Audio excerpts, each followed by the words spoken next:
Hola amigos, bienvenidos nuevamente. Estamos en Devocional Diario para Todos, programa Dedito. Hoy ya es 4 de marzo. El día de hoy, según la guía de lectura de la Biblia que estamos siguiendo en un año, nos corresponde estudiar, escudriñar, meditar, investigar, inquirir Números capítulo 31, un capítulo que me pareció bien interesante, la venganza contra Madián. Ya sabemos que la esposa, las cuñadas, el suegro de Moisés eran de Madián, pero los madianitas se habían corrompido porque se habían aliado con Balaam para hacer pecar en inmoralidad al pueblo. Entonces Dios se vengó contra ellos. Bueno, el capítulo 32, el establecimiento de dos tribus y media tribu en la parte oriental de la ribera del río Jordán. Hoy estaríamos hablando de el reino de Jordania. Ese territorio no lo ocupa hoy Israel. Ahí se establecieron dos tribus, Rubén, Gad y media tribu de Manasés. Y capítulo 33 que tiene que ver con todos los sitios donde se establecieron. Conté eh, como unos 43 sitios. De algunos sitios hay referencias, en otros pasajes, de otros sitios no. Son sitios que a veces tienen significado, a veces no tienen significado. Bueno, en fin, más o menos 43 sitios conté. Es posible que está por ahí de ese orden. Tengamos la magnitud de que más de 40 sitios ellos se acamparon. Entonces, toda esa logística de mover, ya estamos hablando de que nos estamos acercando al año 40, de estar en la travesía. Y nos corresponde también el día de hoy, Marcos capítulo 9, un capítulo muy bonito, de varios temas, ¿no? Marcos 9, del 1 al 29. Ahí hay tres temas. Ya saben que los evangelios en un capítulo traen 4 o 5 temas, entonces son bloquecitos. Me gusta mucho el de la transfiguración, que está ahí, del monte de la transfiguración, un tema interesantísimo, porque si Moisés fue castigado por, digamos, recibió castigo de no entrar a la tierra prometida, y él murió sin poder pisar la tierra prometida, por lo menos la parte del otro lado del Jordán, por lo menos sí pudo estar en el monte de la transfiguración. Entonces, interesante ese tema, el monte de la transfiguración con Jesús y con Elías. Entonces, un tema muy bonito. Bueno, el día de hoy, 4 de marzo, tenemos nuevamente la compañía para este conversatorio con Yarledi Zapata desde Medellín, Colombia. Hola Yarledi, Milena Zapata, bienvenida nuevamente a Dedito. Hola amigos, muy buenos días, tardes, noches, dependiendo del lugar donde se encuentren. Muchas gracias, Pastor William, por la invitación nuevamente.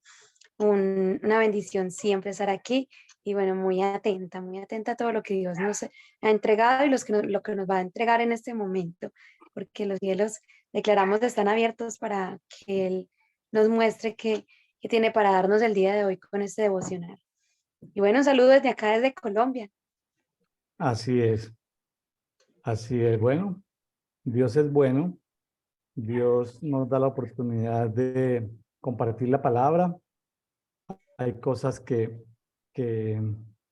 hay cosas que, por ejemplo, ahorita empezando ya leí sobre Madián, así rápidamente. En Habacuc se habla sobre Madián, o sea que Madián no fue exterminado completamente. Habacuc 3:7 habla del juicio sobre Madián. En Isaías 9:7 se recuerda el día terrible de Madián. En Jueces 7, del 15 al 25, Gedeón peleó contra los madianitas. A Gedeón en los tiempos de los jueces le tocó pelear con los madianitas. Hay un salmo de Asaf, el 83, que habla de los conspiradores, de los que engañan. A veces los conspiradores no van de frente, sino por los laditos. El gran pecado de Madián fue haberse aliado con Balaam, ese falso profeta, un profeta que decía verdades, pero también decía mentiras, y sobre todo que la estrategia de Balaam eh, fue con los ancianos de Madián, fue hacer que las hijas de Madián se corrompieran y sedujeran al pueblo de Israel. Efectivamente, Israel no los iba a atacar de frente, ellos en ese momento no iban a atacarlos de frente, pero sí decidieron utilizar a las, comillas, a las hijas de Madián, prostituirlas para seducir, y ahí eso fue una gran catástrofe. Murieron miles de personas, ya lo vimos en algunos días anteriores. Entonces el tema de Madián pues no es un tema menor, tanto así que fueron destruidos 5 reinos de Madián. 5 reinos de Madián. O sea, la cosa no fue pequeña. Y bueno, ya le di, entonces pues me fue muy interesante todo esto. Madián significa contienda, rencilla. Recordemos que Madián era uno de los hijos que tuvo Abraham. A veces no se nos olvida que Madián fue hijo de Cetura. Ya cuando Sara murió, Abraham tuvo a través de Cetura varios hijos, entre ellos Madián. Los madianitas creían en Dios, en Jehová, pero también permitían la adoración a otros dioses. Entonces era una mezcla de verdades con mentiras.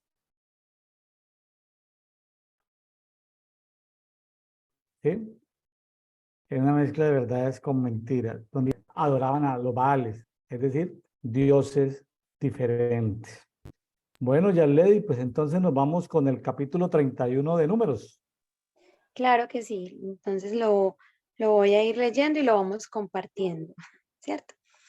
Bueno, dice venganza sobre Madián. Entonces el Señor dijo a Moisés, toma completa venganza, completa, me llama mucho la atención esa palabra, completa venganza sobre los madianitas por los israelitas. Después será reunido a tu pueblo. Y Moisés habló al pueblo y le dijo, armen a alguno de los hombres de entre ustedes para la guerra, a fin de que suban contra Madián para ejecutar la venganza del Señor a Madián. Enviarán a la guerra 1000 de cada tribu, de todas las tribus de Israel. Entonces se prepararon de entre los miles de Israel, 1000 de cada tribu, siendo 12,000 hombres armados para la guerra, porque recordemos que son 12 tribus, entonces 1000 por 12, 12,000. Y Moisés los envió a la guerra, 1000 de cada tribu, y a Finés, hijo del sacerdote Eleazar, a la guerra con ellos, con los vasos sagrados y las trompetas en su mano para la alarma. Muy interesante esta parte, los vasos sagrados y las trompetas. Luego viene y dice, los israelitas hicieron guerra contra Madián tal como el Señor había ordenado a Moisés y mataron a todos los varones junto con sus muertos. Mataron a los reyes de Madián, Evi, Requem, Sur, Hur y Reba. Los 5 reyes de Madián también mataron a espada a Balaam, hijo de Beor. Y los israelitas tomaron cautivas a las mujeres de Madián y a sus pequeños y saquearon todo su ganado y todos sus rebaños y todos sus bienes. Aquí quiero compartir algo que en un inicio, aquí en el versículo 2, Dios les dice, toma completa venganza. Y luego vemos como el pueblo de Israel desobedece, porque en vez de tomar esa completa venganza, es decir, cuando Dios pide todo es todo. Entonces, ¿qué pasa? Que el pueblo solamente lo hizo como a él le pareció. Dejaron vivas, como dice aquí, tomaron cautivas a las mujeres y a los pequeños y saquearon todo su ganado. Entonces vemos que no hubo una completa venganza. Más adelante vamos a seguir leyendo. Me llama también mucho la atención hasta aquí, pastor, que dice, como dice que Dios los envió con el hijo del sacerdote Eleazar con los vasos sagrados y las trompetas en su mano. Siempre hay como este diseño, Dios mostrándonos el diseño de la guerra como Él la hace con el componente divino, porque todo lo sagrado viene con el componente divino y lo que Dios nos habla. Así es. Simpat ¿Por qué no mataron a las mujeres? Ya le digo, bueno, eso lo vamos a ver más adelante, pero es una pregunta que debemos ir haciéndonos ahí. Se va a resolver en la lectura parcialmente y por el contexto, o sea, también por la lectura del día de hoy, pero también por el contexto de capítulos anteriores, para que lo tengamos en cuenta. ¿Por qué no mataron a las mujeres? Aquí lo importante en el 31:8 es que finalmente Balaán, ese profeta falso, del cual nos tomamos como 3 capítulos de números, y hablamos hasta el Apocalipsis y hasta el libro de Judas, y bueno, y eso hablamos en Pedro de Balaam. Es un esquema que quedó como el síndrome, el espíritu de Balaam, que son el de los falsos profetas que todavía se dan hoy, ¿no? Medias verdades y medias mentiras. Entonces murió Balaam, algo que hay que destacar. La gente fue la estrategia, porque Balaam fue el que aconsejó de corromper a los hijos de Israel. Esa fue la gran estrategia, porque no los pudo maldecir, porque Dios no lo dejó maldecir. Ya cuando fue contratado por Balac en esos montes y ofrecieron esos altares, Dios no lo dejó maldecir al pueblo de Israel. Bueno, sigamos, está muy interesante. Entonces pongamos la atención por qué las mujeres no fueron muertas inicialmente. Luego van a morir, pero veamos, pensemos, ¿por qué no estos 12,000 valientes no las mataron? Bueno, Ok, bueno, dice luego, íbamos en el 9, vamos para el 10. Después prendieron fuego a todas las ciudades donde habitaban y a todos sus campamentos, y tomaron todo el despojo y todo el botín, tanto de hombres como de animales. Los cautivos, el botín y los despojos los trajeron a Moisés, al sacerdote Eleazar y a la congregación de los israelitas, al campamento en las llanuras de Moab, que están junto al Jordán frente a Jericó. Moisés y el sacerdote Eleazar y todos los jefes de la congregación salieron a recibirlos fuera del campamento. Moisés se enojó con los oficiales del ejército, los capitanes de miles y los capitanes de cientos que volvían del servicio de la guerra. Y Moisés les dijo, ¿han dejado con vida a las mujeres? Estas fueron la causa de que los israelitas, por el consejo de Balaam, fueran infieles al Señor en el asunto de Peor, por lo que hubo plaga en la congregación del Señor. Aquí vemos infidelidad, vemos plagas, vemos muchas de las cosas que suceden cuando desobedecemos a Dios. En el 17, ahora pues maten a todo varón entre los niños y maten a toda mujer que haya conocido varón acostándose con él, pero a todas las mujeres que no hayan conocido varón acostándose con él, las dejarán con vida para ustedes. Y ustedes acampen fuera del campamento por 7 días. Todo el que haya matado a una persona y todo el que haya tocado muerto, purifíquese. Ustedes y sus cautivos, y al tercero y al séptimo día purificarán todo vestido y todo artículo de cuero y toda obra de pelo de cabra y todo objeto de madera. Acá me llama la atención es porque Dios solamente permite que queden con vida las mujeres vírgenes, es decir, las que no traen la semilla, no, las que no se han contaminado o mezclado con esta cultura. Es lo que yo veo. Ahora compártanos usted, pastor. murieron también los niños, ¿no? Los varones. Exactamente, los que Todos los eran varones portadores de la terminaron. semilla, los portadores de la semilla, es lo que veo. Sí, los niños fueron todos, independiente de la edad, así fueran bebés, todos murieron. Aquí hay varios diseños de guerra. Uno, el de los objetos sagrados, de las trompetas que llevaron con el sacerdote, es un diseño. El diseño de 1,000 por tribu es un diseño. No van los levitas, que es otra tribu, ¿sí? Ahí es como una tribu, aparte de las 12, es una tribu adicional, son 13 tribus realmente. Otro diseño de guerra es cuando Moisés lo recibe en el versículo 13, afuera del campamento, va y lo recibe. fuera del campamento. O sea, hay un diseño de guerra más adelante y es que se queden 7 días fuera del campamento y van a tener que purificarse en el tercer y séptimo día. Es un tema de diseño de guerra.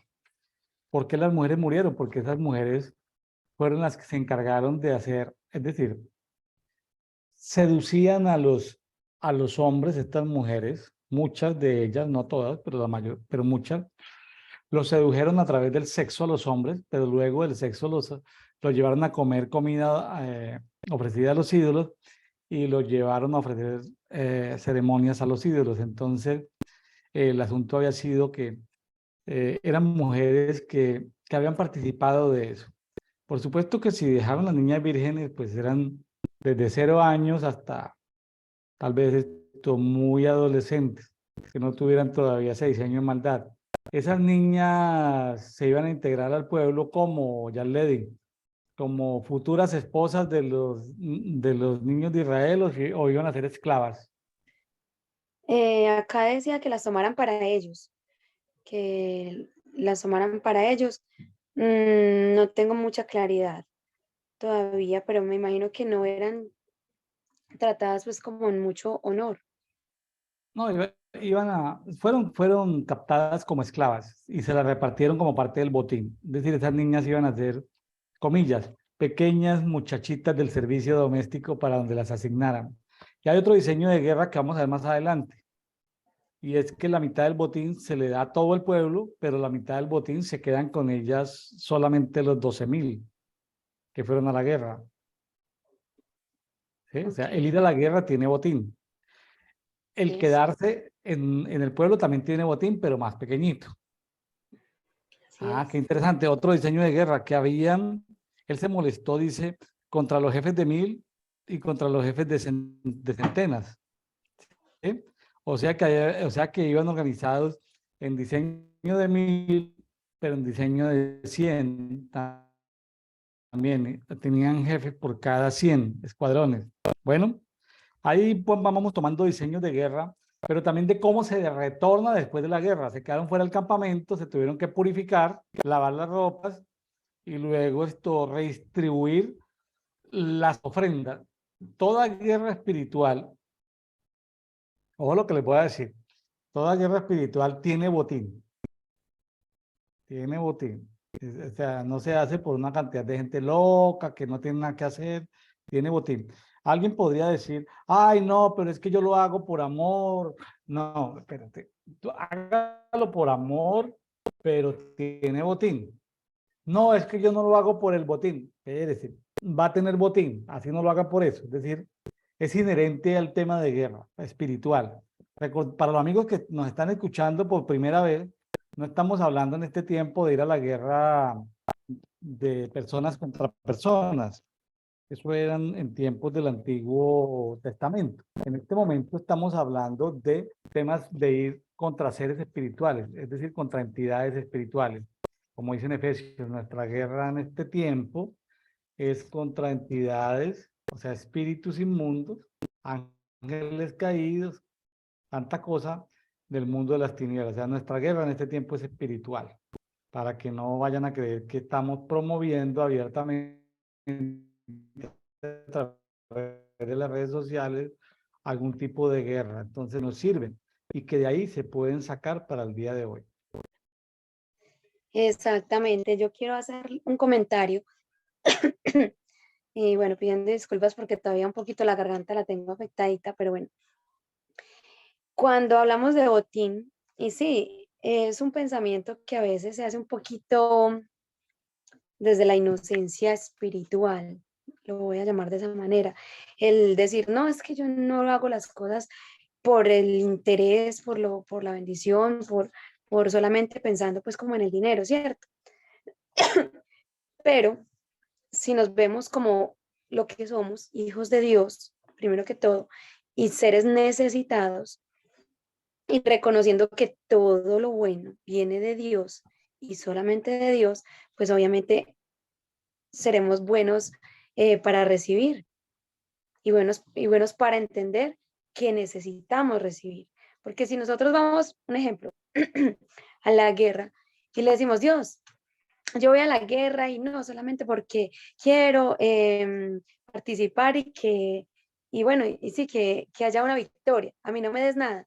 Entonces, ¿de dónde vas a recibir lo que necesitas? Porque a diario tenemos necesidades. Si no es de Dios, entonces, ¿de quién lo vas a recibir? Si solamente de Él viene toda bondad. Entonces, ¿a quién le vamos a dar la gloria? Entonces es como ampliar la perspectiva y pensar, sí, Dios, pues yo no lo voy a hacer solo por el dinero y sí, es que quiero solo dinero y poder y bueno, sino que, Señor, porque usted me lo da todo y entre más acelero los tiempos de tener todo lo que has dispuesto para mí, más rápido cumplo mi propósito. Por ejemplo, yo, Yarledi, necesito recursos económicos para tener prontamente una escuela. Si yo acelero en las guerras y voy por botín y rápido tengo el dinero para tener la escuela, pues más rápido impacto mi comunidad, ¿cierto? Claro. No es porque, ay, yo quiero plata y vestirme bonito, no, es porque hay un propósito, hay un diseño y hay un porqué. Y si no se lo pido a Dios, entonces ¿a quién? Entonces Así es. quería dar ese aporte. ¿Está bien? Muy bien, de acuerdo. Me parece bueno. Sí, señor. Bueno, entonces continuamos, vamos para el 21, ¿verdad?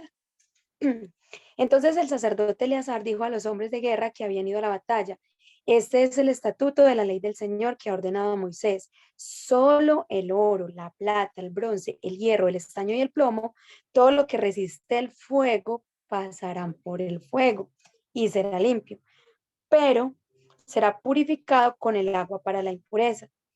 Pero todo lo que no resiste el fuego lo pasarán por agua.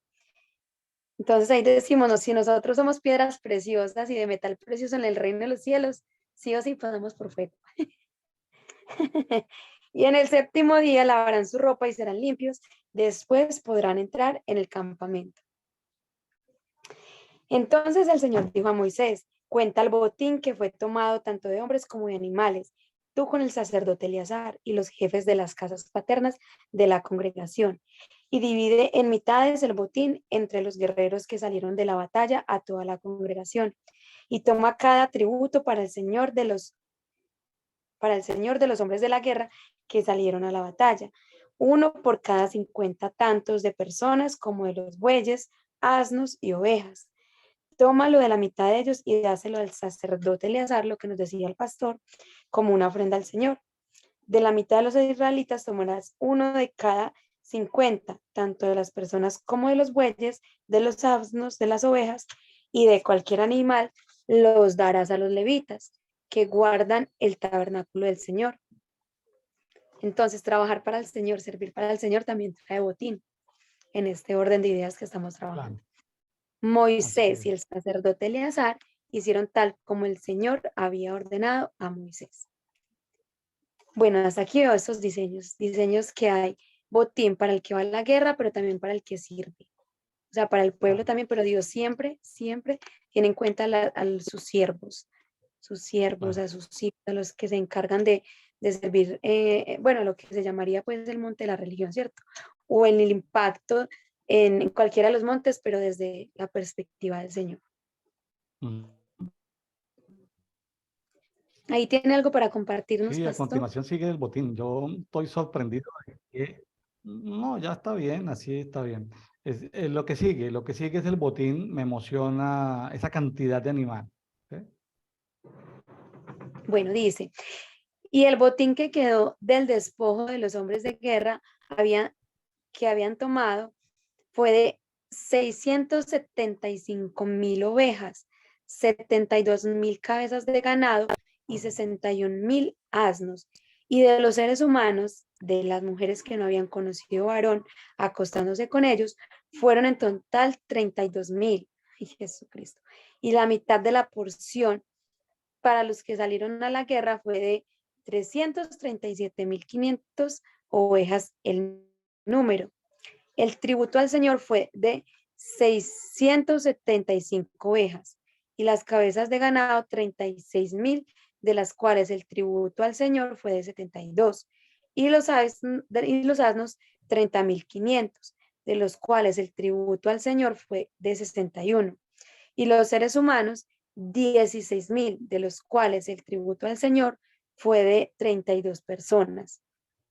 Moisés dio el tributo, que era la ofrenda del Señor, al sacerdote Eleazar, tal como el Señor había ordenado a Moisés. Tengo acá una pregunta, una curiosidad. Entonces, estas 32 personas que eran el tributo, que se las dieron al sacerdote, era para el servicio en el templo, ¿verdad? Sí, sí, eran, es decir, 32,000. Sí.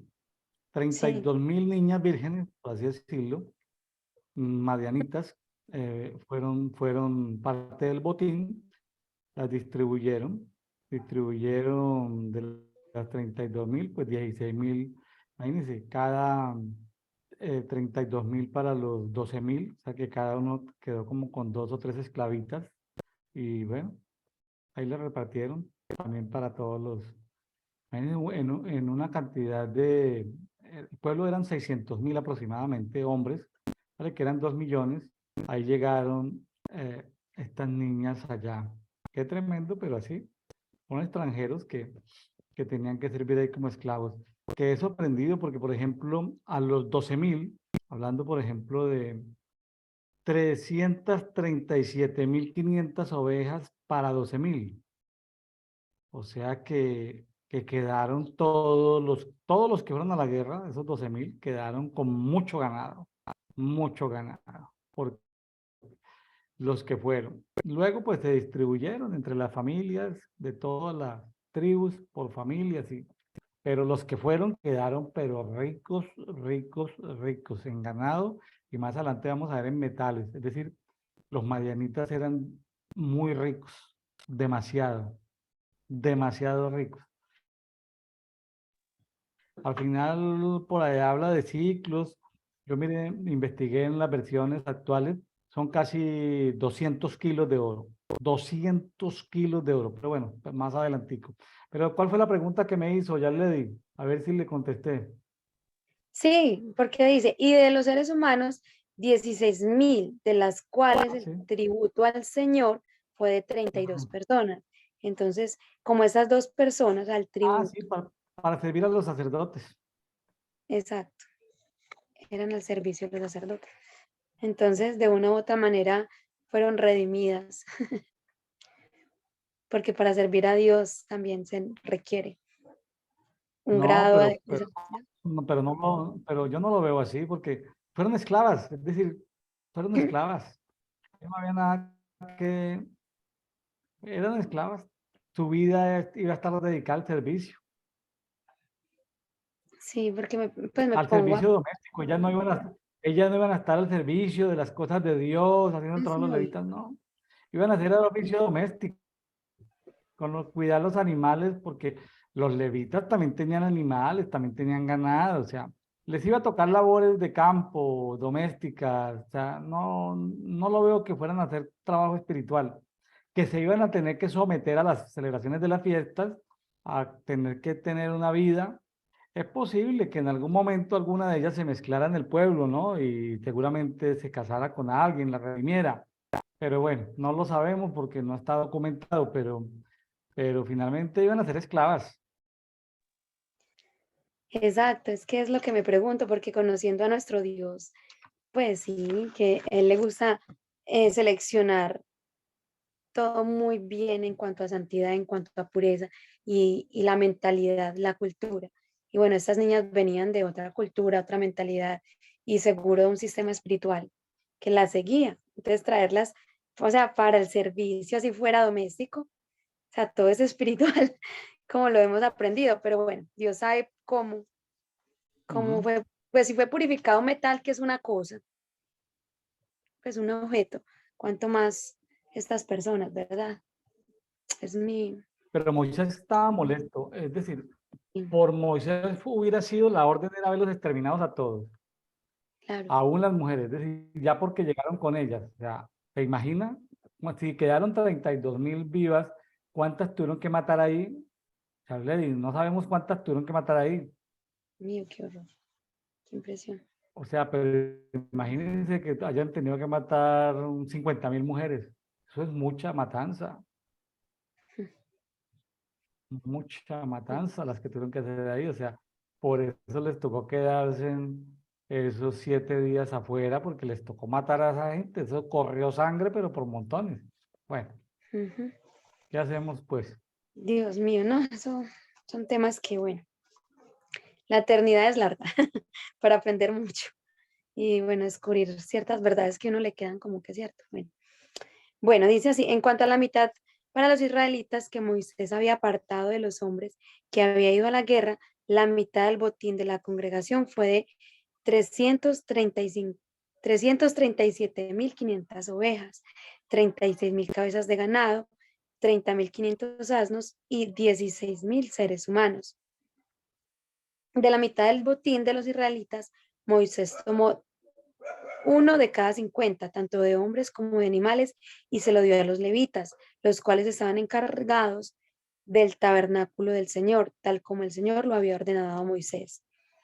Entonces los oficiales que estaban sobre los miles de ejércitos, los capitanes de miles y capitanes de cientos, se acercaron a Moisés y dijeron a Moisés: tus siervos han levantado un censo de los hombres de guerra que han estado a nuestro cargo, y no falta ninguno de nosotros. Por tanto, hemos traído al Señor como ofrenda lo que cada hombre ha hallado: objetos de oro, pulseras, brazaletes, anillos, pendientes y collares, para hacer expiación por nosotros ante el Señor.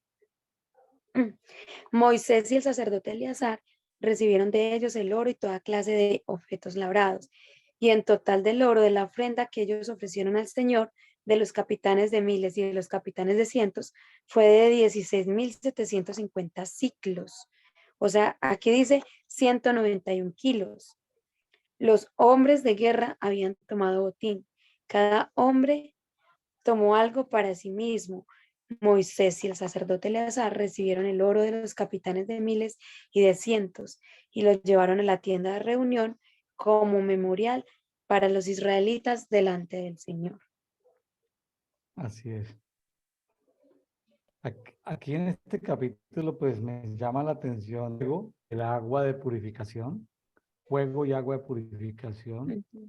la cantidad tan astronómica de animales, la cantidad tan grande de oro, 190 kilos, 91 kilos, tremendo. 5 reyes fueron destruidos, todos los hombres fueron asesinados, o sea, tremendo. Y sin embargo no se acabaron, no sé qué pasó, porque más adelante aparecen madianitas.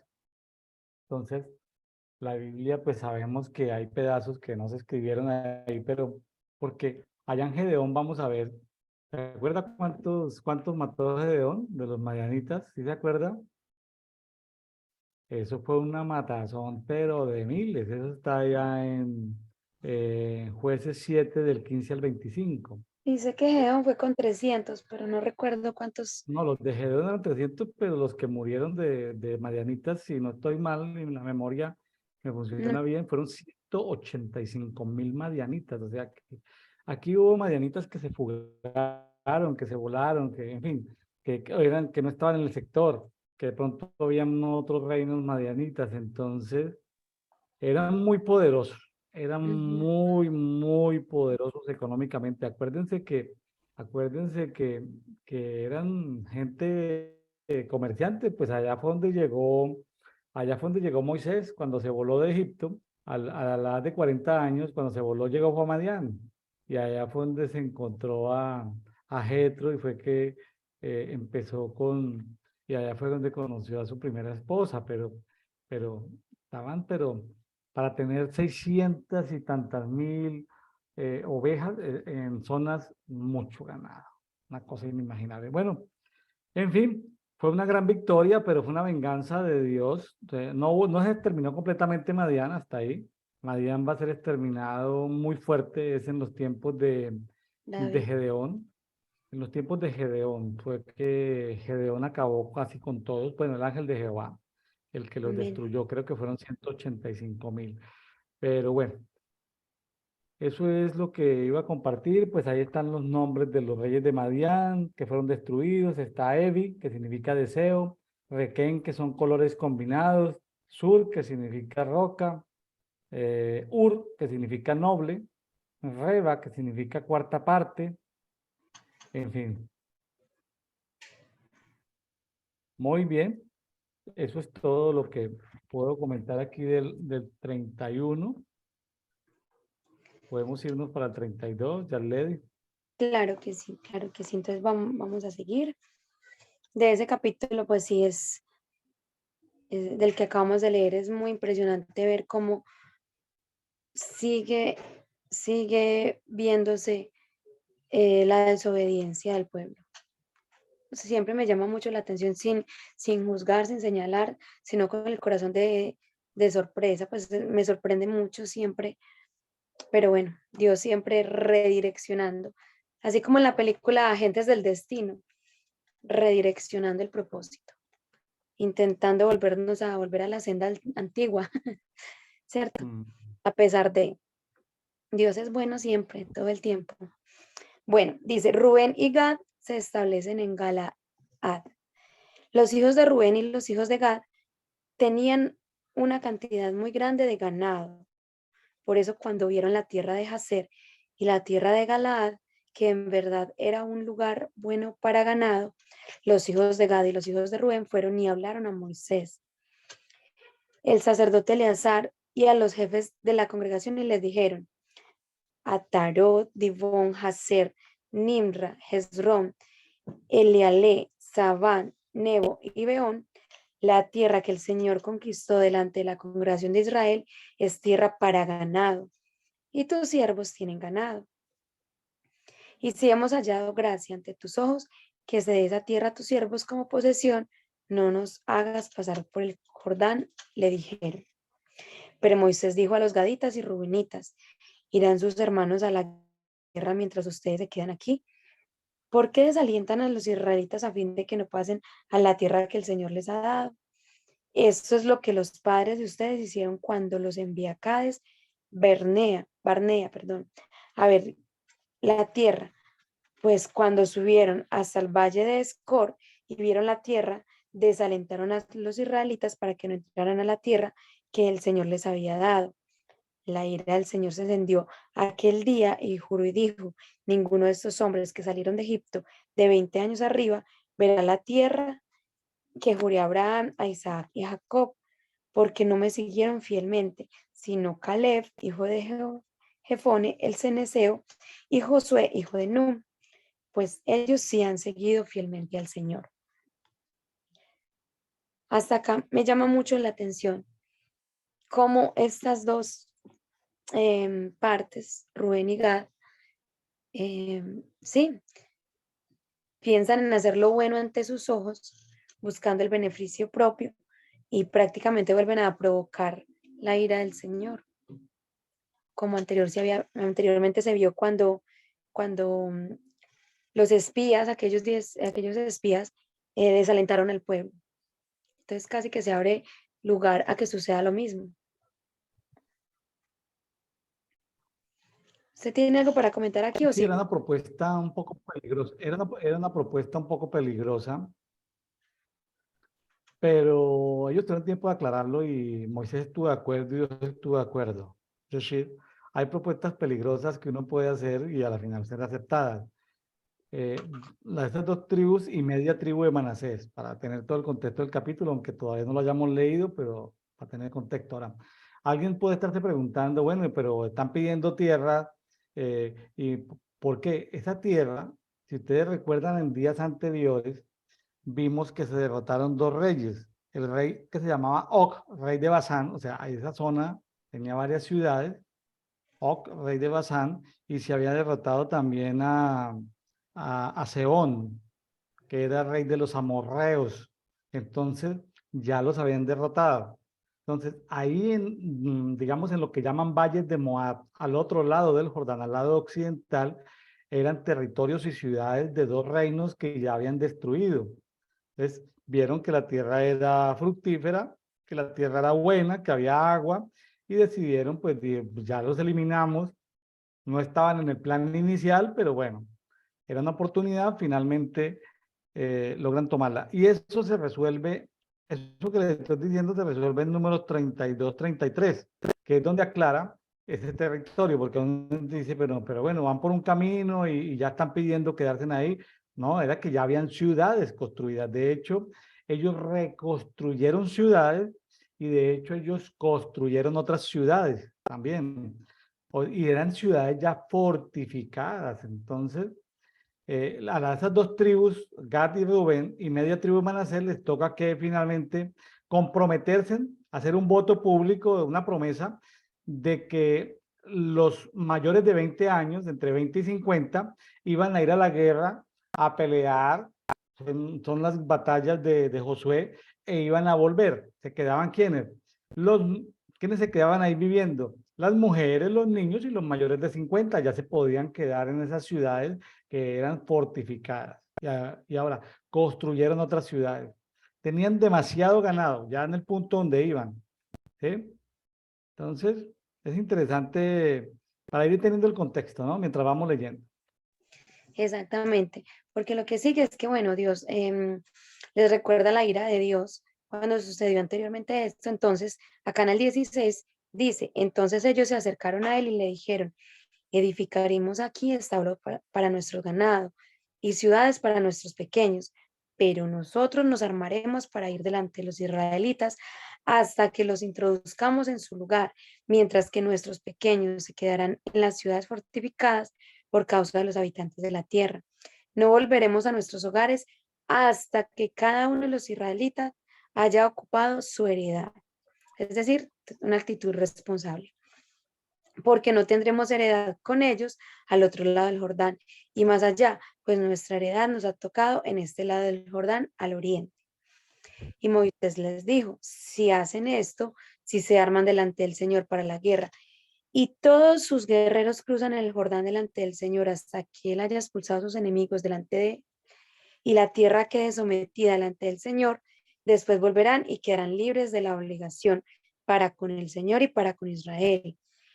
Y esta tierra será de ustedes en posesión delante del Señor. O sea que hubo un acuerdo, ¿cierto? Pero si no lo hacen así, miren, habrán pecado delante del Señor y tengan por seguro que su pecado los alcanzará. Edifíquense ciudades para sus pequeños y rediles para sus ovejas y hagan lo que han prometido. Entonces los gaditas y los rubenitas hablaron a Moisés y dijeron, tus siervos harán tal como mi Señor ordena. Nuestros pequeños, nuestras mujeres, nuestros ganados y nuestros rebaños quedarán allí en las ciudades de Galaad, mientras tus siervos, todos los que están armados para la guerra, cruzarán delante del Señor para la batalla, tal como mi Señor dice. Entonces es como el pastor acaba de explicar. Bueno, así lo ordenó Moisés en relación a ellos, al sacerdote Eleazar, a Josué, hijo de Nun, y a los jefes de las casas paternas de las tribus de israelitas. Y Moisés les dijo, si los gaditas y los rubenitas, todos los que están armados para la batalla, cruzan con ustedes el Jordán en la presencia del Señor y la tierra sometida delante de ustedes, entonces les darán a ellos tierra de Galaad en posesión. Pero si no cruzan armados con ustedes, tendrán la herencia entre ustedes en la tierra de Canaán. Los gaditas y rubenitas respondieron, como el Señor ha dicho a sus siervos, así haremos. Nosotros cruzaremos armados en la presencia del Señor a la tierra de Canaán y a la posesión de nuestra heredad quedará con nosotros de este lado del Jordán. Yo acá veo un diseño muy bonito y es el diseño de andar siempre con la armadura del Espíritu, ir a la guerra con la armadura del Espíritu, de estar siempre prestos a escuchar la voz de Dios y a obedecer, porque es donde obtenemos el botín de la guerra, ¿cierto? Porque ir a la guerra sin dirección, sin armadura y sin un acuerdo en obediencia, pues no creo que deje mucho botín. Creo que por el contrario, dejaría de pronto retaliación. Es como un Claro, diseño y que, sabe que vean, estaba viendo aquí algo interesante, ya le digo. sí. Moisés no iba a tener derecho a entrar a la tierra prometida. Moisés Ujú. era el único que tenía 120 años. No había más ancianitos. Los siguientes dos ancianitos eran Caleb y Josué, que tenían 85 años, más o Ujú. menos. todos los más jóvenes, los más viejitos estaban menores de 60 años. Es decir, no habían sino 3 viejitos en la congregación, 2 de 85 y uno de 120.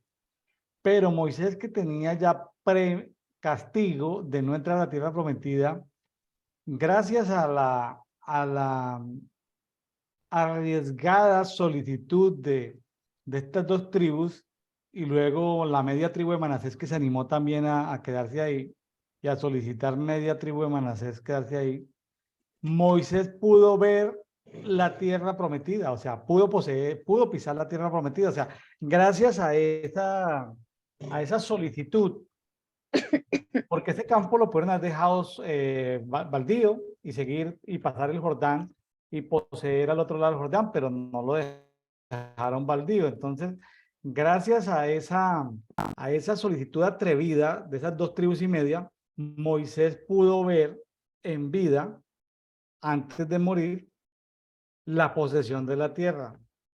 Qué interesante, así fuera por unos pocos días, pero la pudo ver, pudo visualizarla. Que luego le tocó subir a un monte y desde ese monte ver todo lo demás y ya, morir en ese monte fue diferente, pero él alcanzó a ver a esas dos tribus y media. Entonces, hay propuestas atrevidas que inicialmente quedan como que a Dios lo sorprenden, ¿sí? Hay propuestas atrevidas. Creo que, claro, son arriesgadas, como la mujer sirofenicia que le dice al Señor que, el Señor le dice, mire, no estoy, la misión mía es atender a los de la casa y luego después mis discípulos se van a expandir por todo el mundo. Pero la mujer sirofenicia dijo, no, no, no, así los perrillos podemos comer de las migajas. Yo creo que hay cosas que no están planeadas, pero que es el mover de fe el que saca. Cuando María le dice a Jesús, cuando le invitaban a la boda, ¿sí? Y se acaba el vino, no era el momento de empezar a hacer los milagros, pero María como que, o algunos dicen que las mamás son mandoncitas. Yo creo que María era una mujer de fe. Quiero rescatar esa parte de la mujer de fe y María dijo, bueno, ya es el momento, o sea, es una mujer de fe que arrebata los tiempos y lo jala, ¿sí? Claro, uno puede decir, no, es que las mamás son mamás, no, pues sí, está bien, es válido y no me voy a poner a discutir con eso, pero yo creo que la fe adelanta los tiempos o la falta de fe hace que se atrasen,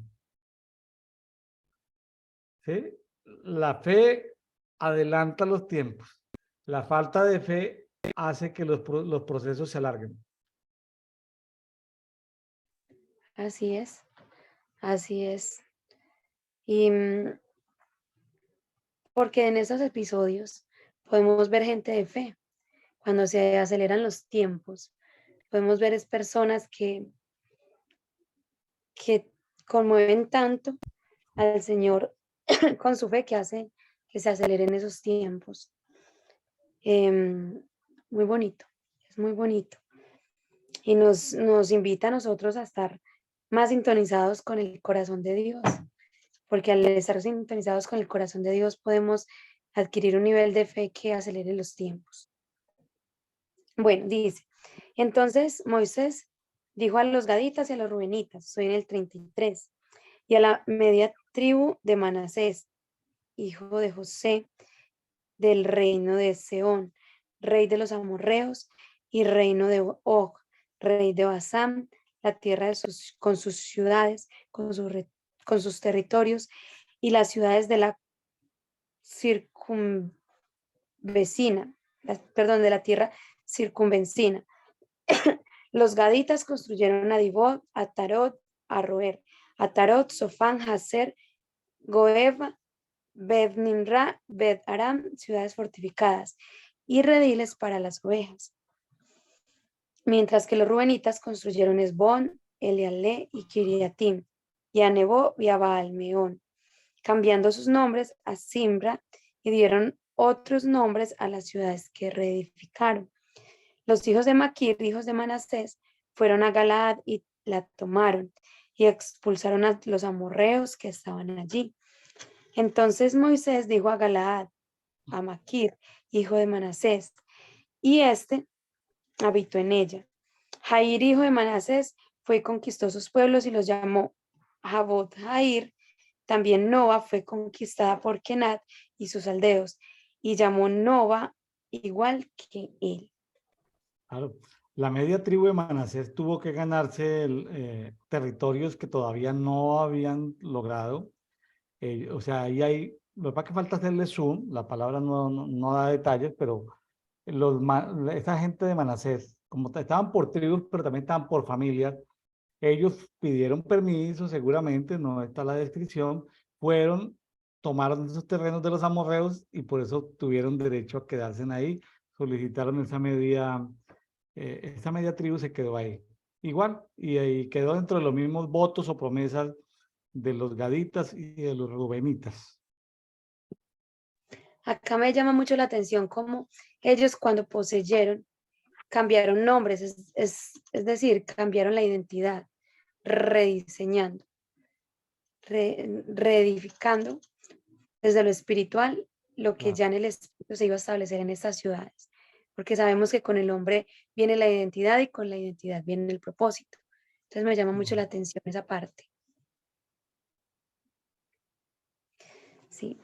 Así es. Pastor, ¿me colabora usted leyendo el próximo que ya me quedé sin garganta por ahora? Muchas gracias. Bueno, vamos a número 33. Estas son las jornadas de los hijos de Israel cuando salieron de la tierra de Egipto por escuadrones bajo el mando de Moisés y Aarón. Por mandato de Jehová, Moisés escribió los puntos de salida según sus jornadas. Y estas son sus jornadas conforme a sus puntos de partida. Ahí vamos a ver como 43 puntos de partida. Se van simplemente. Entonces, ahí empieza.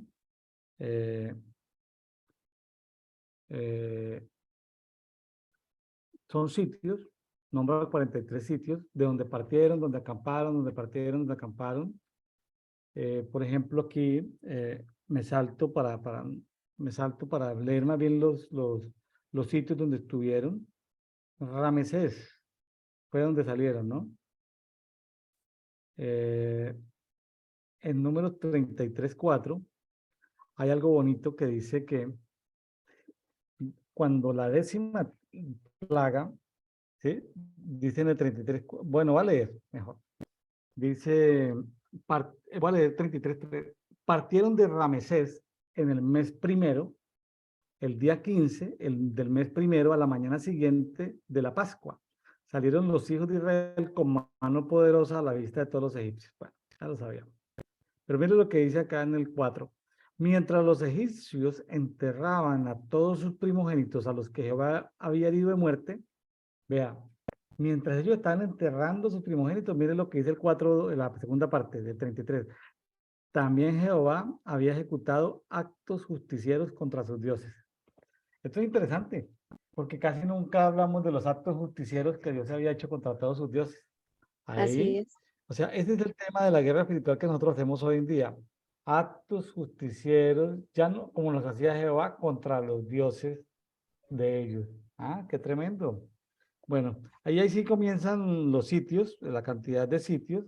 Por ejemplo, Ramesés, no encontré el significado. Luego sigue Sucot, que significa cabañas enramadas.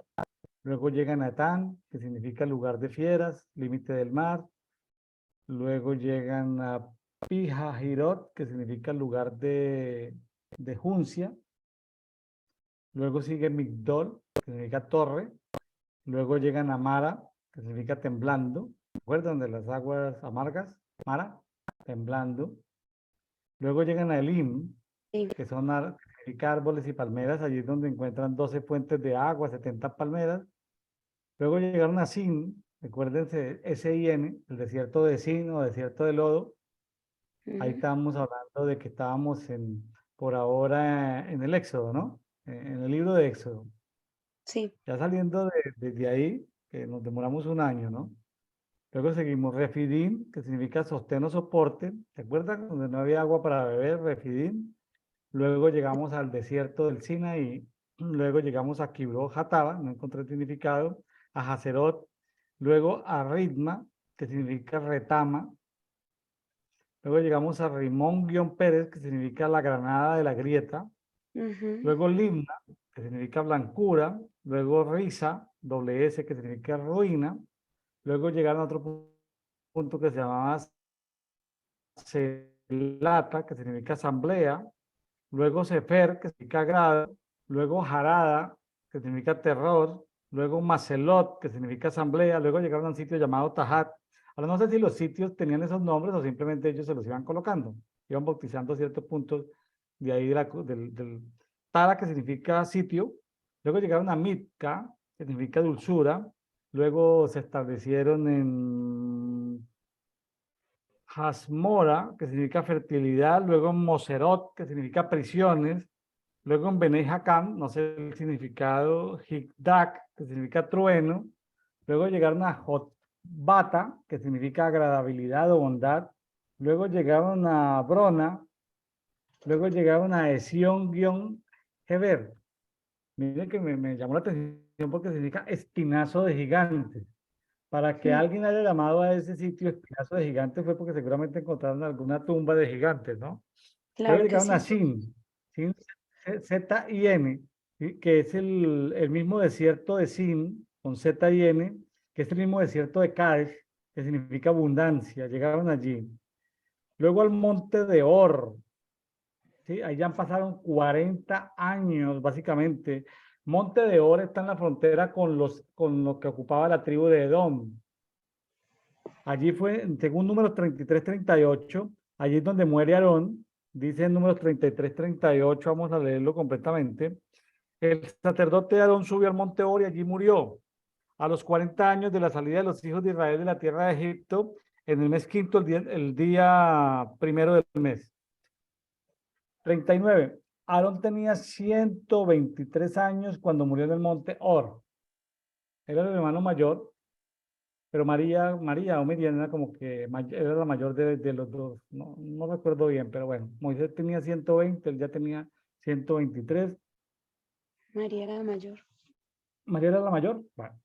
Y Sí. luego Salmona, llegaron a un sitio Salmona, que significa sombreado, luego llegaron a Furión o a Funón, luego a un sitio llamado Obot, que significa odres, luego llegaron a Abarín, que significa regiones del más allá, Abarín, luego llegaron a Dibón Gad, al Mont Diblatain, volvieron otra vez a Barín, llegaron a las llanuras del Moab, porque estaban junto al Jordán y frente a Jericó, y allí llegaron en las llanuras del Moab a un sitio que se llama Abel Sitín.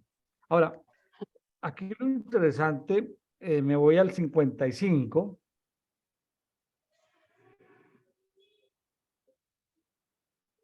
Como es desde el 53, iba a leer hasta el 56, porque es una lectura que habla de solo sitios. Ahí van hablando solo sitios, salieron de este sitio, llegaron al otro. Vamos al 50 vamos al Tres. 52 o al 51.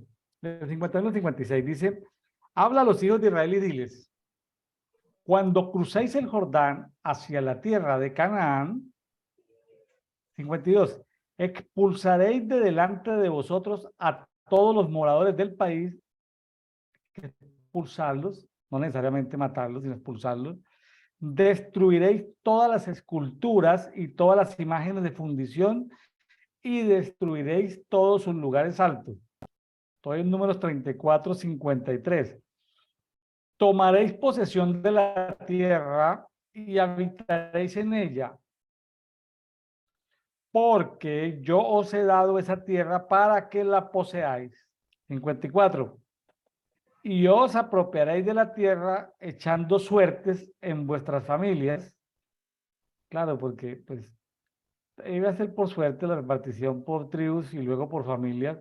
Al grande aumentaré su posesión y al pequeño disminuiré su posesión. Recordémonos que hay tribus que están del orden de 70.000 hombres, mientras hay tribus del orden de 20.000 hombres. O sea, pues el que tenga 70.000 pues va a recibir más territorio que el que tenga 20.000, ¿no? Aquello que le toque en suerte a cada uno suyo será. Tomaréis posesión según las tribus de vuestros padres. 55.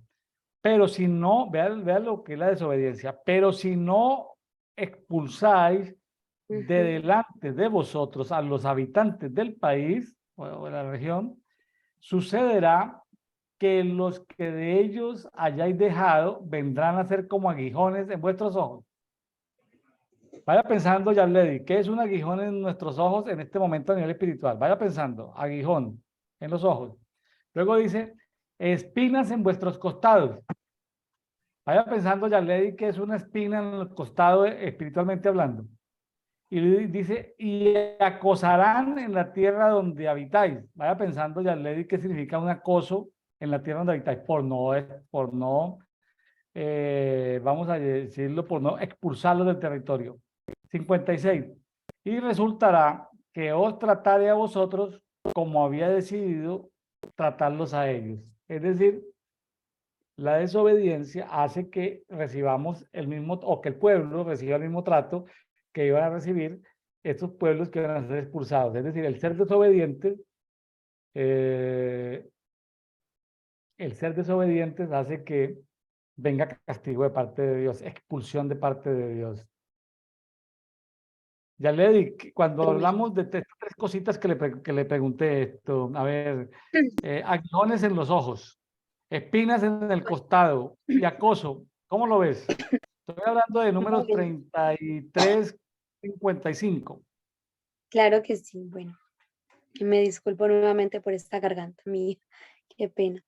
Bueno, em, pude ver muchas cosas con lo de aguijones en los ojos. Pude ver a Pablo allá con su aguijón en la carne, sus escamas en los ojos. No sé si ese aguijón era en los ojos. He escuchado por ahí que posiblemente sí pudo haber sido en los ojos, pero bueno, en sí, la palabra que se me viene es perderás tu visión.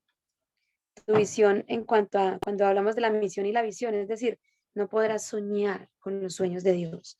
Se te reducirán a sueños de un esclavo. Una de las mejores muestras de libertad es que podemos soñar, poder tener visión.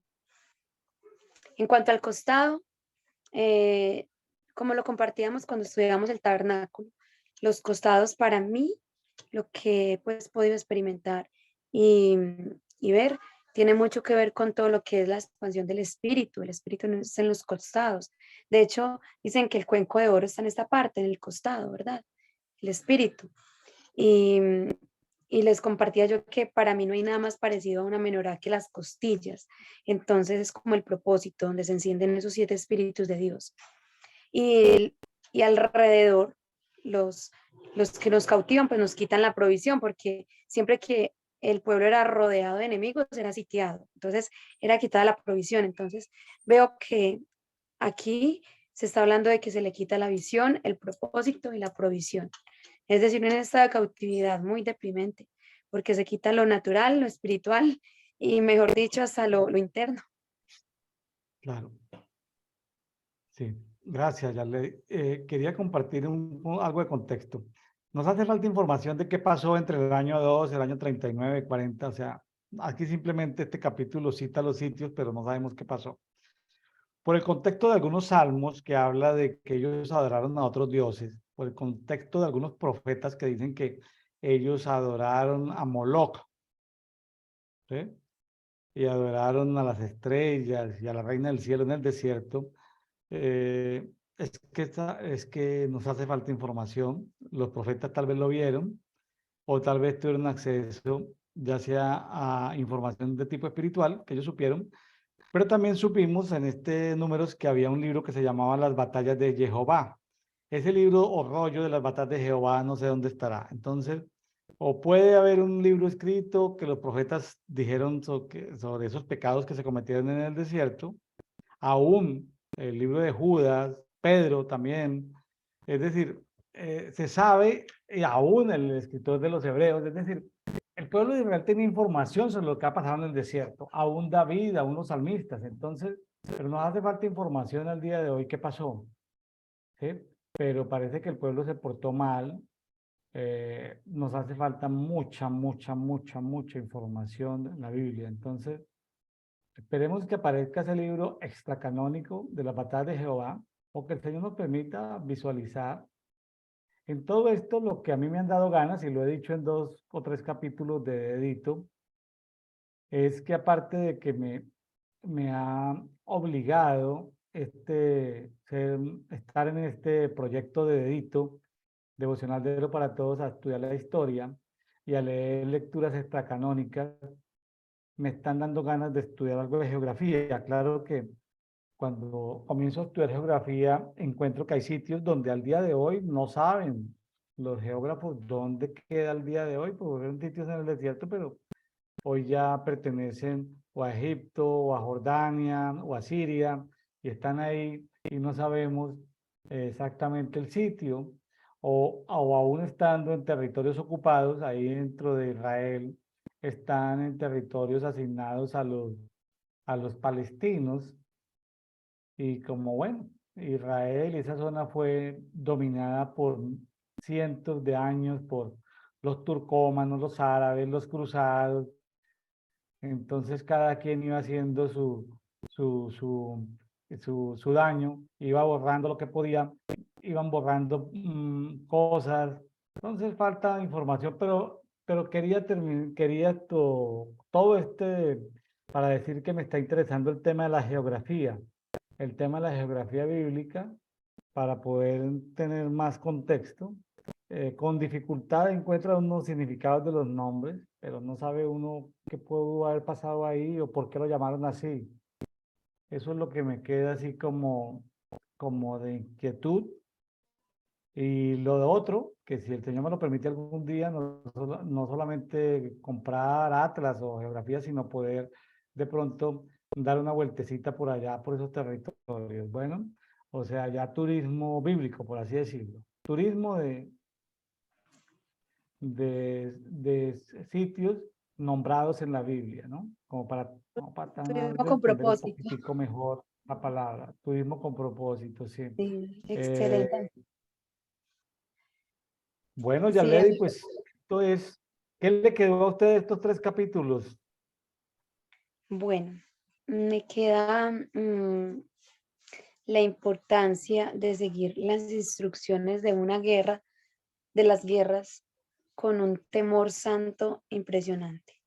Porque bueno, a pesar de que sí, Dios en su multiforme gracia y misericordia redirecciona y todo lo torna para nuestro bien y Él siempre está buscando cómo hacernos volver a las sendas antiguas, pues lo que no queremos es perder tiempo y entre más certeros seamos y más en el blanco demos, pues más impacto generamos. A lo que voy es,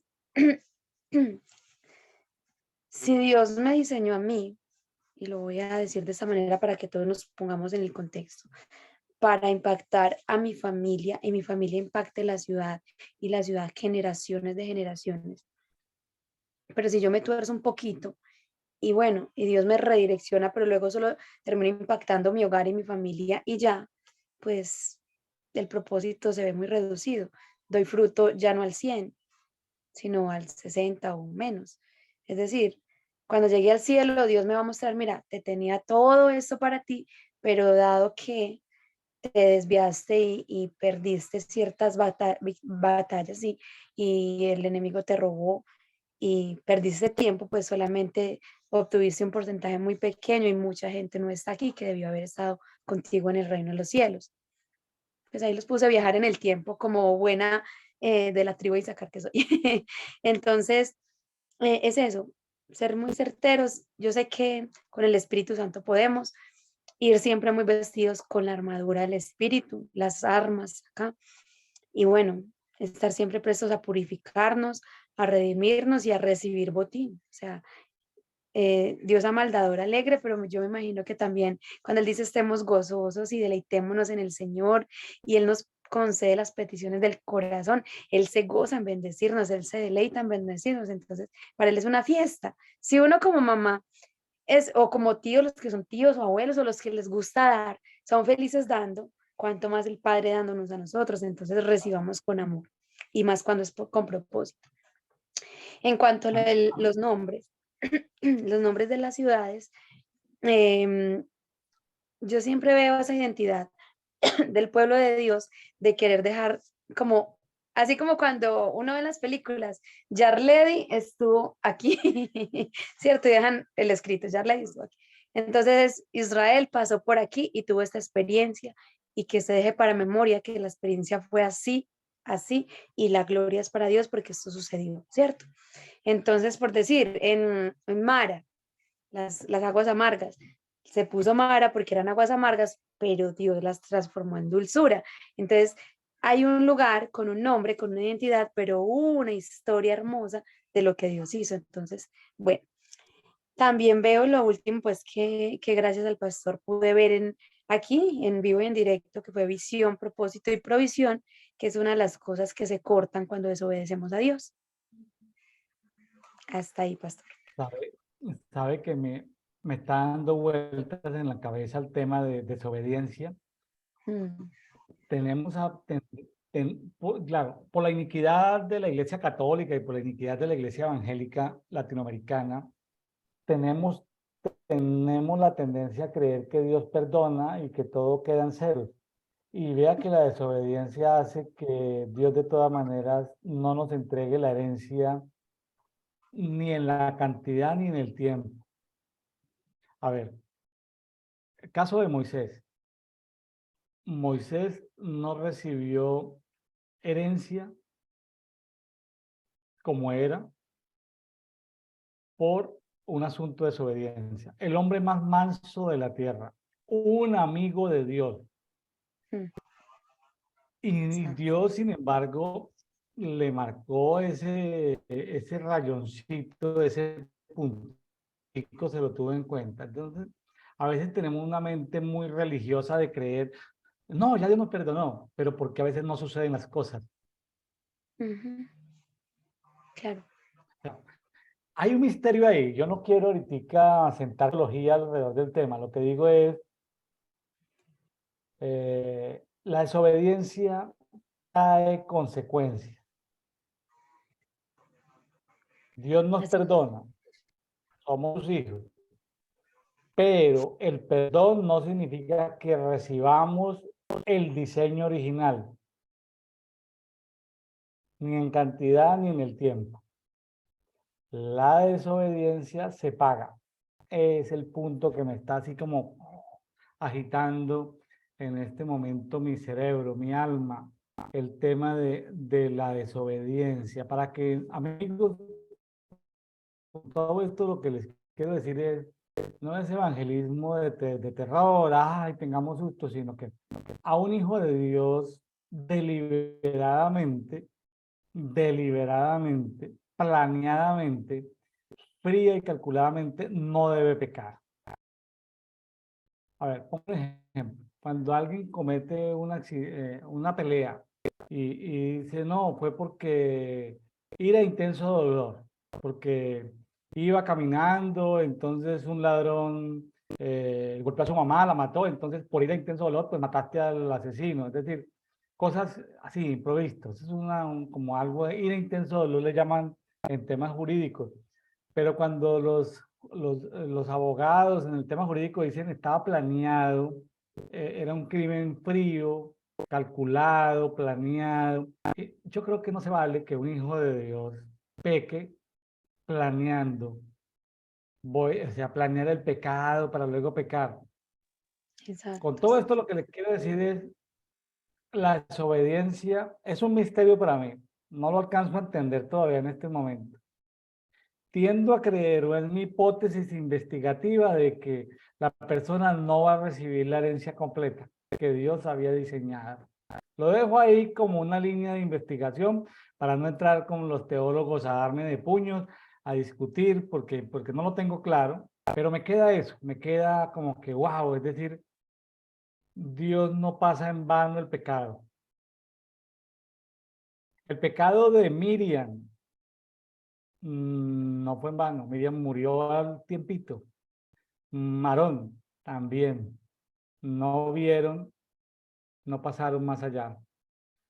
Ya estaba Eleazar, ya estaba su hijo Finés, su nieto, ya eran sacerdotes, un viejito de 123 años, nuestro amigo Aarón, pero no pudo deleitarse viendo cosas porque por murmuradora una dice, ay, ya leí, ¿tú has murmurado alguna vez? No me cuentes contra quién, pero ¿tú has murmurado alguna vez? Yo he murmurado muchas veces. Claro.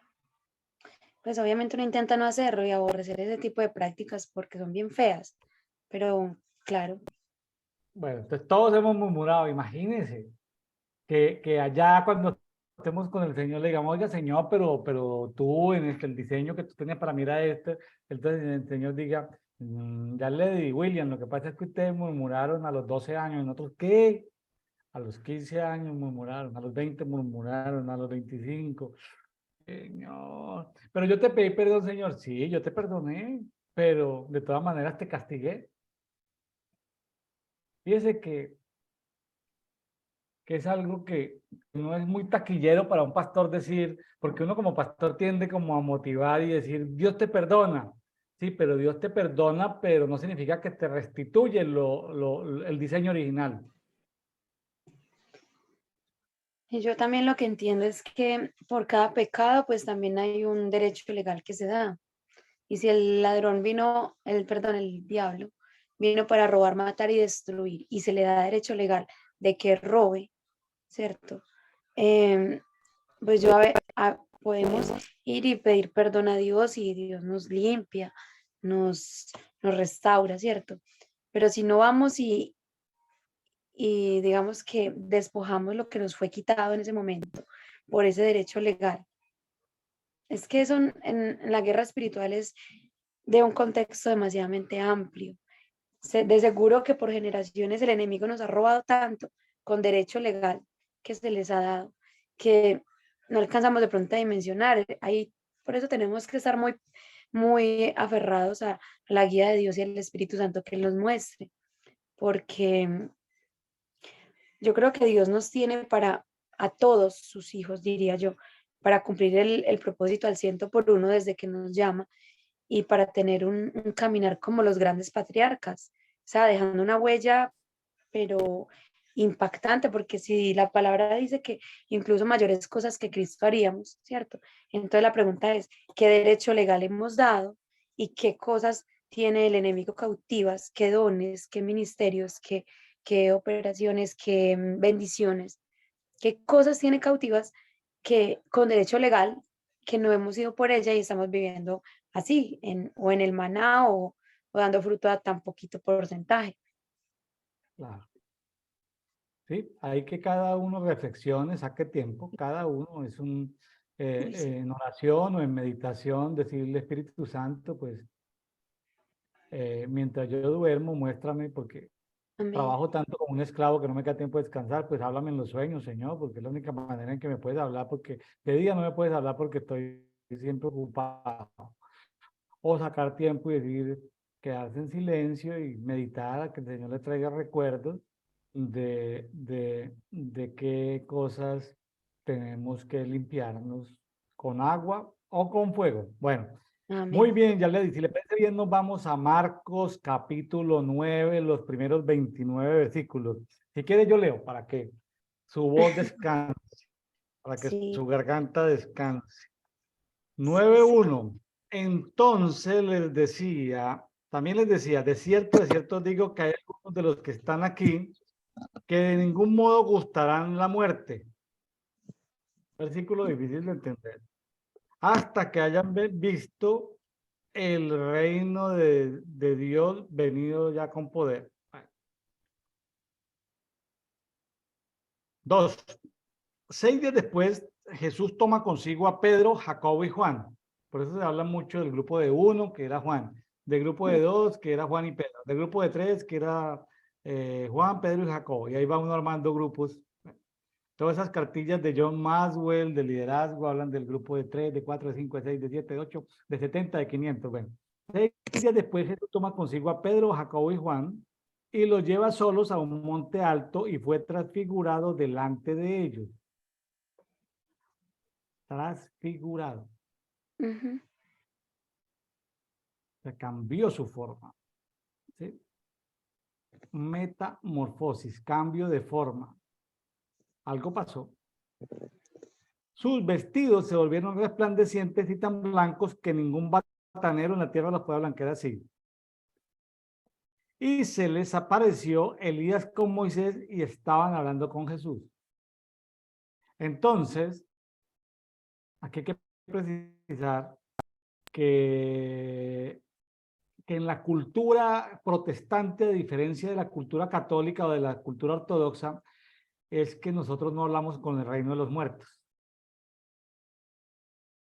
Pero aquí está hablando Jesús con Elías y con Moisés que habían muerto. Habían muerto, pero ya también habían resucitado, ¿no? Entonces, nosotros sí hablamos con los resucitados, ya le digo. No con el reino de los muertos, pero sí con el reino de los resucitados. Ahora, Elías y Moisés fueron transfigurados y tomaron cuerpo. Ahí lo misterioso. Moisés y Elías en cuerpo. ¿Cómo se materializaron?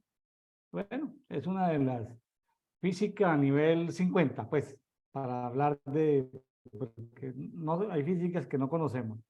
Y se les apareció Elías con Moisés y estaba hablando con Jesús. No era el espíritu de Elías ni el espíritu de Moisés, no, era Elías y Moisés. Estaban hablando.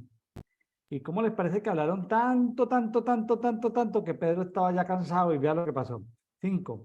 E interviniendo Pedro dice a Jesús, Rabí, bueno es estarnos aquí. Hagamos 3 tabernáculos. ¿Sí? Uno para ti, uno para Moisés y otro para Elías. Pedro ya sabía de quiénes eran, ya llevaban mucho tiempo hablando, estaban cansados. Dijo, no, pues venga, denos chance y aquí hacemos unas cabañitas. Y no sabía más qué decir porque estaban aterrorizados. Y apareció, vea, como para completar más, una nube que los cubría y de la nube salió una voz.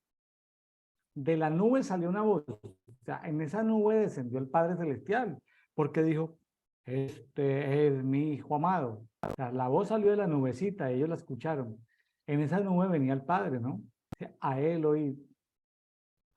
Y súbitamente, al mirar, ya no vieron a nadie con ellos, sino a Jesús solo. Pues súbitamente significa que ellos se desaparecieron de la vista, pero habían pasado ya mucho tiempo ahí. Muy interesante este pasaje de la transfiguración.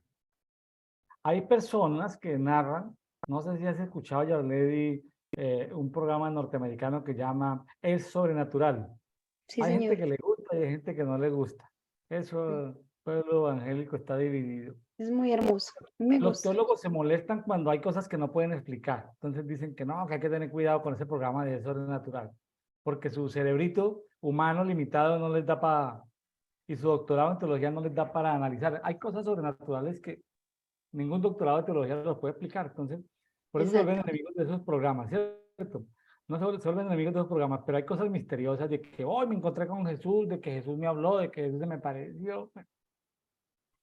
Entonces, ahora que vamos a llegar a Jericó, en estos próximos días que vamos a llegar a Jericó, que vamos a llegar a Jericó, me hace acordar de las conferencias del arqueólogo bíblico Ron Charles, que trabajando como egiptólogo en Egipto y en la zona del Medio Oriente, él consiguió unas ofrendas y llevó unas ofrendas para las viudas, porque las viudas de los musulmanes es un cero a la izquierda. Les quitan las propiedades, los familiares de la mujer le quitan las propiedades y ella se queda sola con sus hijos aguantando hambre. Es una cultura donde la mujer sufre mucho cuando es viuda, sufre demasiado. No se puede volver a casar, bueno, en fin, es desechada por la familia. Entonces, muchas mujeres viven en el cementerio del Cairo. Entonces él consiguió ofrendas y miró cómo se mimetizó y fue a llevar las ofrendas y las comidas y las ayudas al cementerio en el Cairo, que las mujeres viven como en cuevas, como por allá, como en sitios. Y él estaba muy triste y las mujeres le dijeron a Ron Charles, el arqueólogo bíblico, le dijeron, venga, no estés triste, no estés triste, porque Jesús viene cada semana, nos sana, nos trae comida para toda la semana, o sea, no estés triste, Jesús viene en persona, o sea, pero ¿qué? ¿Viene un espíritu, un ángel? No, no, Jesús viene así, en carne y hueso, consciente a los niños, le da consejería a las mujeres, y vuelve y se va. Jesús va una vez por semana al Cairo, entonces, si eso lo sacan en es sobrenatural, algún teólogo dirá, no, tengan cuidado porque no sé qué cosas, pero eso ya son manifestaciones sobrenaturales, esto es la transfiguración. Ya le, si yo pasé una pared, yo he tenido la oportunidad, o en una oportunidad pasé una pared. Los ángeles me sacaron y me pasaron por una pared con una pastora en Maracaibo, Venezuela, que nos estaban persiguiendo una turba para matarnos. Entonces pasamos una pared. Cuando pasamos la pared y volteé a mirar, ya los ángeles no estaban con nosotros, sino la pared. O sea, cuando pasamos la pared, los ángeles desaparecieron. Sí, o sea, yo no vi una pared, yo vi una puerta que se abrió. Pasamos la puerta con los ángeles, pero cuando pasamos la puerta, yo veo que los ángeles no están ni volteo a mirar y está desde el muro, un muro alto. Entonces, ya Hermosura. tuve la oportunidad una vez de pasar una pared. Entonces, y nos iban a matar. Mm, Año 2012, nos iban a matar físicamente. Dios. 500 malandrines, como le llaman en Venezuela, a que nos habían capturado a mí y a una pastora, nos iban a matar. Entonces, ¿por qué? Por la misericordia de Dios no nos mataron, porque no era el día para nosotros y porque Dios tenía un propósito, en fin. Y el poder que se manifestó ese Sobrenatural. día. Entonces, si a mí me invitan a es sobrenatural, pues yo cuento eso, es sobrenatural. William nos va a contar qué le pasó a Maracaibo, y mucha gente va a decir un teólogo, no, pues no crean en ese programa de sobrenatural, no crean en William Neira, pero estoy contando una experiencia sobrenatural, en carne y hueso, Así no es. experiencia del espíritu, en carne y hueso pasamos una pared. Bueno, ahí le dejo ese detallito. Vamos a seguir leyendo aquí más. Bueno, sobre eso algún comentario ya le dio para seguir leyendo. Que ahorita en el Antiguo Testamento hablábamos pues de Moisés, pero es ver cómo Dios lo lleva acá, a la transfiguración, a Moisés. Em, a mí me gusta mucho explicarle a los niños cómo Dios viaja en el tiempo, o sea, cómo Dios es, o sea, lo poquito en nuestra mente que podemos entender, cómo Dios es omnipresente y cómo Dios viaja en el tiempo. Hay una serie que a mí me gusta mucho, porque aplica mucho lo que es la ciencia avanzada que vemos hoy en día y también una ciencia pues que ya es ficción, ¿cierto? Está hablando de ciencia, física, química. Y la serie se llama Flash, de Flash. Me gusta mucho explicarle a los niños cuando Flash, el personaje, va a tanta velocidad que parece que todo el mundo se quedará quieto y él puede interactuar con todos a la vez, a la velocidad que él va. Entonces yo le digo, niños, Dios es omnipresente porque él viaja a una velocidad tan, pero tan sorprendente, más allá de lo que hace Flash, que él puede estar con todos a la misma vez y nos presta tanta atención y para nosotros es como si fuera una mili fracción de segundos. Entonces es muy bonito entender que la ciencia de Dios, lo que decía usted ahorita, la ciencia de Dios es, o sea, años luz más avanzada de lo que conocemos hasta ahora.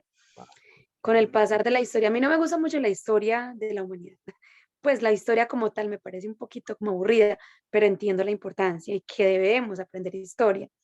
Pero al menos para mí es una de mis batallas, aprender historia.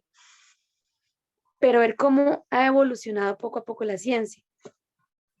Por ejemplo, la evolución del televisor, la evolución del teléfono, la evolución de los vehículos y cómo ha ido avanzando tanto que hoy por hoy son, o sea, inteligentes, ¿cierto? Y hemos llegado casi a una era robótica, ¿cierto? Y apenas han pasado unos cuantos de miles de años. Ahora Dios que es eterno, ¿cómo será la ciencia de Dios? O sea, estos días yo estudiando con los niños los carros y las ruedas de Ezequiel, o sea, es que es impresionante, los niños se quedaban wow, porque es que dice que son guiadas por los querubines. No, es que es hermoso, es hermoso. Entonces, la transfiguración es ver aquí cuando Moisés por allá le decía a Dios que quería ver su gloria y la gloria es Jesús y entonces Dios le permite ver a Jesús y cuando lo permite ver está aquí en la transfiguración, viajando en el tiempo con él y Jesús viajando en el tiempo y siendo la roca, siendo el agua, siendo el maná, siendo todo y estando a la vez aquí con ellos y estando a la vez con nosotros y es saber que en este momento estamos aquí, 2023, viviendo una serie de problemáticas, pero si se abriera el cielo, estamos en este momento viviendo todo lo que es la eternidad en Dios, tanto Ah, el inicio de la historia, ¿cierto? Por decir, estamos viviendo el Génesis, estamos viviendo el Apocalipsis, estamos viviendo las bodas, estamos viviendo el juicio, estamos viviendo todo allá. O sea, es, wow, es muy hermoso.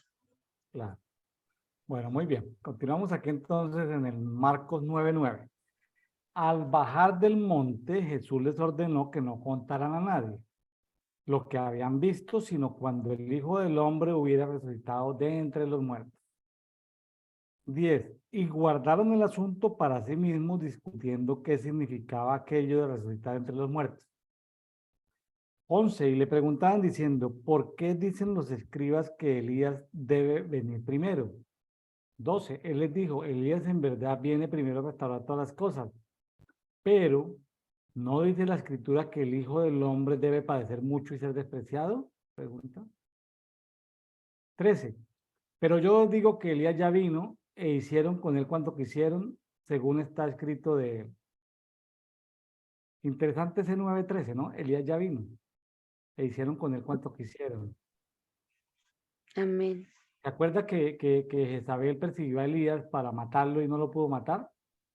Sí, Pero Herodes, a través de las Jezabeles con las que estaba rodeado, el espíritu de Herodes se juntó con el espíritu de Jezabel y sí le quitaron la cabeza a Juan el Bautista. sí, O sea, le damos otra vez el 9:13. Pero yo digo que Elías ya vino. Vamos a decir que Juan el Bautista vino e hicieron amén. con él cuanto quisieron, según estaba escrito de él. Entonces, tremendo todo eso, ¿no? Ahora, son misterios. Yo no alcanzo a entender eso. Yo no lo alcanzo a entender y la verdad no me quiero, o sea, no trato de racionalizarlo. O sea, trato como de decirle al Espíritu Santo, si te digna a ti ampliarme esa información, amplíamela, Amén. porque si no termino yo diciendo cosas como si fuera reencarnación de espíritus, que el espíritu de Elías vino, que luego volvió a venir. Termino yo enredándome en cosas que no soy capaz de conceptualizar. Entonces, ahora el espíritu de Elías es el que quita la rebelión entre padres e hijos, entre Sí, rebeldes manifestantes y un gobierno opresor. Eso es el espíritu de Elías. Entonces, ¿se necesita el espíritu de Elías? Por ahí muchos sí, dicen por ahí en algunas escuelas proféticas la tarea que les ponen es, para graduarlos de escuela de profetas, dicen, graduación, para graduarse, dígame dónde está el espíritu de Elías en este momento en la faz de la tierra. Y hasta que la persona no conteste esa pregunta, no se puede graduar de escuela de profetas. Es decir, son preguntas que parecen como cauciosas, como chistosas, pero no, tienen su fundamento. Ahí los dejamos para mm, no, para no tratar de hacer la cosa muy, muy compleja, pero es una pregunta que se hace en las escuelas de profetas. Ah, venga, tú dices que eres profeta, dígame dónde está el espíritu de Elías en este momento. Ah, pues es que yo no sé, no digas que, o eres profeta, pero así, chiquitico, eres un profetita. Entonces, ay, Dios mío, entonces, bueno, pues no dices que eres profeta, entonces tienes que, ¿dónde está el espíritu de Elías en este momento? Ah, ya le son misterios que hay que a veces uno es confrontado en todo esto.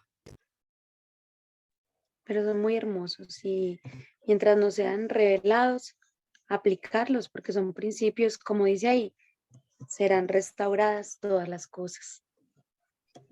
Bueno, y aquí ya viene la última parte, que es la liberación de un joven endemoniado o demonizado, bueno, la misma cosa, del 9:14 al 29. Cuando llegaron a los discípulos, vieron una gran multitud alrededor de ellos y unos escribas discutiendo con ellos. 15. Enseguida al verlo todas las multitudes se asombraron grandemente y corrieron a él para saludarlo. 16 les preguntó, ¿qué discutís con ellos? 17, y una de la multitud le respondió, maestro, te traje a mi hijo que tiene un espíritu mudo. Bueno, que enmudece al muchacho. 18, y donde quiera que lo ataca, lo derriba y echa espumarajos y cruje los dientes y se pone muy rígido. Wow, tremendo, ¿no? Estén sufriendo. Y dije a tus discípulos que lo echaran, o pues que echaran fuera el demonio, pero no fueron capaces. Mira lo que les dice Jesús, con ese amor de Jesús, ya como les dice en el 19. Oh, generación incrédula. Le dice a los discípulos, ¿hasta cuándo soportaré? Ahí dice, ya al final de su ministerio diciéndole generación incrédula a sus propios discípulos, porque no habían sido capaces de liberar a un demonizado. Traédmelo. 20, y se lo llevaron y al verlo el espíritu, o sea, el espíritu se conoció a Jesús. El instante lo convulsionó, el espíritu vio a Jesús y dijo, wow, y hizo show, ¿no? Lo convulsionó. Y cayó en tierra y se revolcaba echando espumarajo. Y entonces Jesús le preguntó al Padre, ¿cuánto tiempo hace que le sucede esto? Jesús lo sabía, pero él quería que todos lo escucharan para testimonio. Mientras tanto, pues haciendo el show el demonizado. Y el Padre dijo, desde la niñez. Y muchas veces lo echaba al fuego y al agua para matarlo. Pero no era para purificarlo, era para matarlo. ¿Te acuerdas que ahorita estamos hablando del agua, de purificación y fuego de purificación? Este era un fuego, pero de muerte, y un agua de Así muerte. es. Pero si puedes hacerlo, ten compasión de nosotros y ayúdanos. Ahora, Jesús le dijo, si puedes, o sea, le pregunta a Jesús, o sea, me está diciendo que si puedo. Y vea lo que dice Jesús, todo es posible para el que cree. Yarledi, todo es posible para Yarledi si cree. William, Amén. todo es posible para William si cree. Amigo que nos escucha, todo es posible si crees. Si no crees, no es posible. Así de sencillo. Ese versículo es supremamente poderoso. Marcos 9:23. Inmediatamente el muchacho dijo, creo, ayuda a mi poca fe. Eso es lo que tenemos nosotros que decir hoy en día. Señor, creo, pero mi fe es muy pequeñita. Creo, Señor, ayúdame, porque tengo muy poca fe, no sé cómo va a suceder. Pero bueno, es una buena oración. Jesús entonces, viendo que la multitud se agolpaba rápidamente, reprendió al espíritu inmundo, diciendo al espíritu mudo y sordo. Era un espíritu de sordo mudo. Yo te mando, sal de él y no entres más en él. Y después de gritar y convulsionarlo mucho, salió y quedó como muerto, de tal modo que los demás decían, está muerto. 27. Pero Jesús tomándolo en la mano lo levantó y lo puso en pie. 28. Después de entrar en casa, sus discípulos le preguntaban en privado, ¿sí? Jesús, vamos a hacer una preguntita aquí en privado, ya que estamos solitos, ¿por qué nosotros no pudimos echar fuera ese demonio? Y Jesús les dijo, esta clase de demonios no sale sino con oración. Entonces, amiguitos, este programa se llama Café y Oración. Café, porque sí, estoy aquí conversando con Yarley y me estoy tomando un cafecito. Yarley también está tomando un cafecito, estamos conversando, suena como muy bonito, pero y oración. ¿Por qué estamos leyendo la Biblia? Porque ¿qué vamos a orar si ni siquiera hemos leído la Biblia? O sea, si no hemos leído la Biblia, no sabemos cómo orar. Así es. Pastor William, quiero aprender a orar, lea la Biblia primero, porque si lee la Biblia, pues puede aprender modelos de oración.